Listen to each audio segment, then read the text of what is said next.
Salut, aujourd'hui je te présente un nail art plutôt élégant avec des roses réalistes et tu verras c'est assez simple à réaliser. Et du coup pour le matériel tu auras besoin d'une base, d'un vernis blanc, d'un top coat mat, de la peinture rouge, verte, blanche, de la peinture aquarelle noire, d'un pinceau fin et des bâtonnets. Je commence mon nail art en appliquant ma base sur tous mes ongles, donc ça va bien les protéger du vernis que je vais mettre par la suite. En plus c'est une couche qui sèche super rapidement, donc du coup je passe tout de suite à la couleur et je vais prendre mon vernis blanc que je vais appliquer sur tous mes ongles en 2 couches, voire même 3 vu que c'est du blanc. Je te conseille pour aller plus vite de privilégier les ongles où tu vas faire le motif, donc mets d'abord le vernis sur les ongles où tu vas faire le motif, comme ça séchera plus rapidement. Je sais pas si tu m'as compris mais voilà.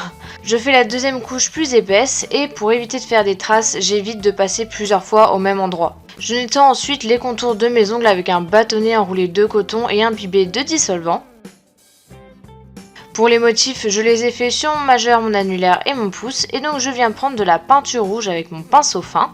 Je commence par faire le centre de ma rose, donc pour ça je fais 2 arcs de cercle qui sont collés, et après tout simplement je vais faire les pétales et de la même manière que le centre, c'est-à-dire que je vais faire tout le temps des arcs de cercle. Après ça va pas être des arcs super arrondis, je vais essayer de trembler et de faire des petites vagues. Quelquefois je vais faire des demi-arcs de cercle plus grands que d'autres, enfin ça dépend vraiment au niveau de la taille, j'essaye de voir surtout comment ça rend visuellement.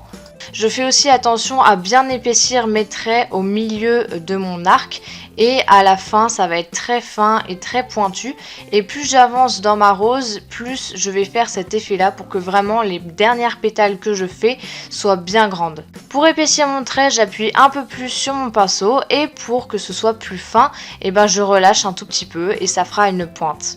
Bien sûr, quelquefois quand je suis pas satisfaite, tu me verras aussi prendre un bâtonnet avec de l'eau et je gratte légèrement.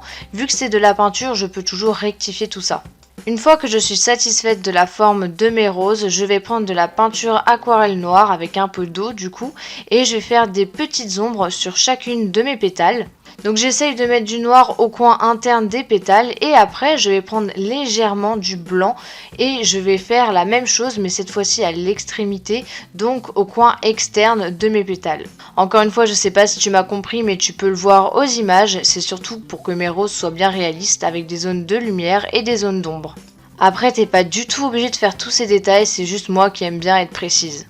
Comme tu peux le voir, j'ai orné mon ongle avec 4 roses à droite de mon majeur et ensuite j'ai fignolé les petits détails avec des petites feuilles. Donc pour les faire, j'ai déjà fait cette technique plusieurs fois, donc je vais te la réexpliquer vite fait. Donc je prends de la peinture verte et donc je vais faire la forme de ma feuille. Je n'attends pas que la peinture sèche trop et je vais prendre de l'eau et du coup je vais un peu enlever la peinture que j'ai mis juste avant pour faire un effet de transparence au milieu de ma feuille. Du coup, le surplus de peinture que j'ai enlevé grâce à mon eau, je vais le disposer sur un mouchoir ou un coton.